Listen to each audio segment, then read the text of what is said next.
Things are still falling apart as Ruto Raila Odinga being exposed on their deal in the government. And there is open letter to President Ruto, Raila and MPs written to them by the Gen Z. And the Gen Z are still demanding that they won't give up until justice to be their shield and defender. And without wasting of time, ladies and gentlemen, allow me just to drop the writing on our screen as I am displaying it. Open letter to President Ruto, Raila and MPs on disappointing cabinet nominations. Furthermore, they carried on and begins with President Ruto writing to him that, "Dear President Dr. William Ruto, I write this letter with heavy heart, tears in my eyes, and a profound sense of disappointment. It seems that the events which nearly brought Kenya to ashes have been forgotten. I mourn Rex, Masai, and others who lost their lives fighting for a better Kenya. This letter is response to your nomination made yesterday to your so-called broad-based government, and I analyzed it. I analyzed this. They carried on by saying, birds of the same feathers flock together. If this phrase holds true, Mochogu's running mate and Linturi's PA will not perform any better than their predecessor. Why bring back 6 out of 11 appointees? Why dismiss them only to reappoint them? And they are only qualified Kenyans. If it is about merit, Kindiki might come close, but not the others. So they also support Kindiki. I also supported Kindiki. So Kindiki, you are on a right track. As other people like Eden Duale, Rebecca Miano, they are no longer needed in the country on working in government administration. Now, that was to Raila Odinga, but to the MPs again. This is whatever they have written. Dear members of parliament, know you are as bitter as we are, but you chose to serve political party masters instead of the people who elected you.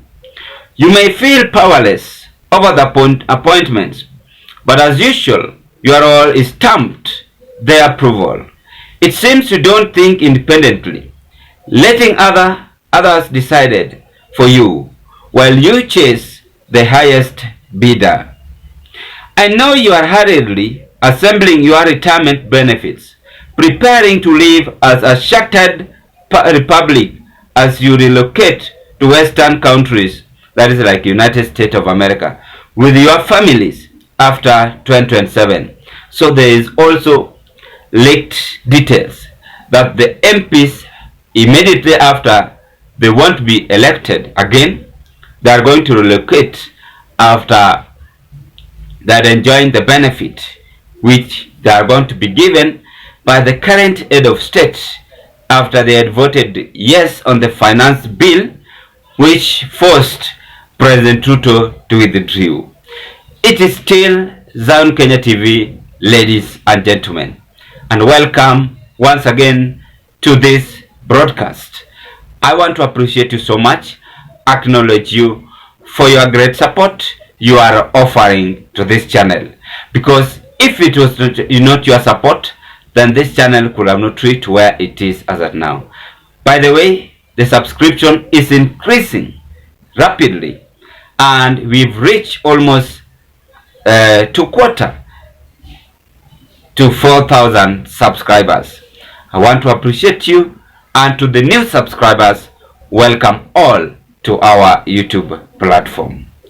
Please consider to give this video a thumb of like. Allow me to talk a little today on the decision which is now made, or which have been made, by the Gen Z to write open letter to President Ruto, to Raila Odinga, and to the MPs. Yesterday evening, I talked about siasa ya pata potea, and I said this siasa ya pata potea had derailed us back and is still continuing, and it is a kind of bad impunity, bad behavior being done by our leaders. If Ruto feels that he is not fit to run in this administration as the president, he can as better well resign. That is what I can tell him. He can as better well leave this country to be run by the KDF, better KDF, because we are tired of each and every now quarrels, every now and then. Every morning we do the research, we come up with another news. We are tired of all this, because if you cannot run this country with the demand of the people, whatever they want you to do, then you are not a good leader. As a good leader, you must be a good listener. You must listen to the people. You must humble yourself to the people. You must subject yourself to the people. And you should not just think of you've reached in your life. No, no one have reached in this life. Whether you are a billionaire, whether you are a millionaire, life normally changes. How many people have been buried and left several wealth? How many people? We know all of them. How many people?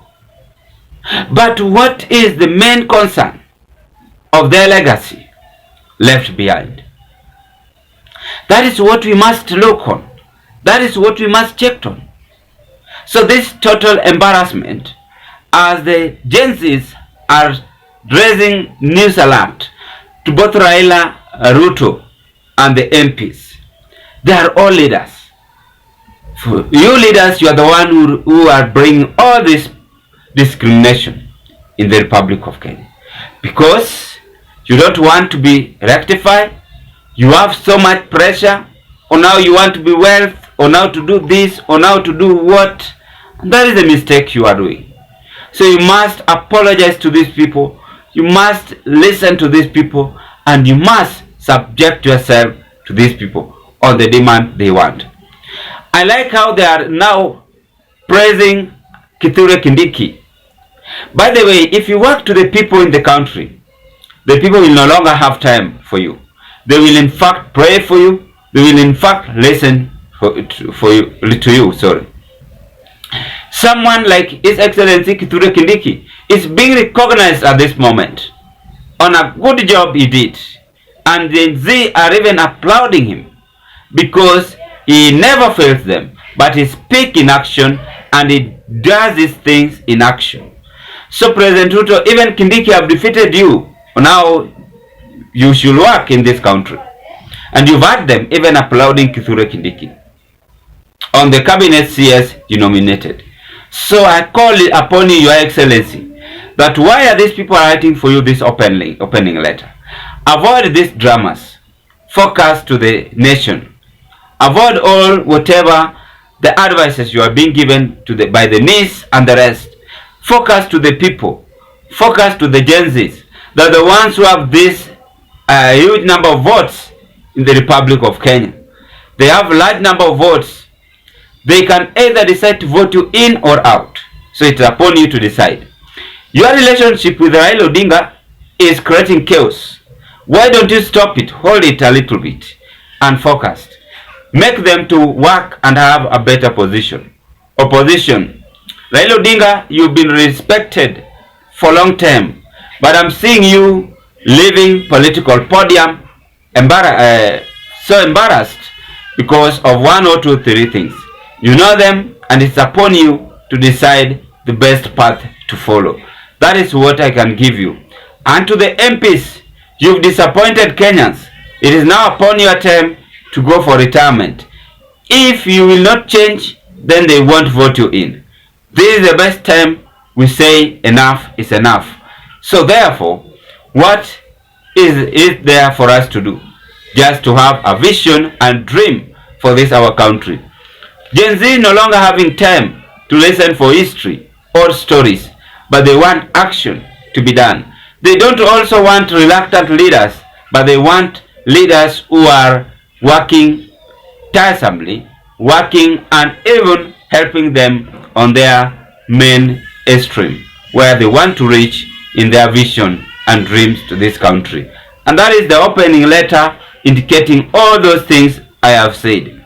Ladies and gentlemen, drop your opinion at the comment section below. Happy Sunday, and I wish you all the best.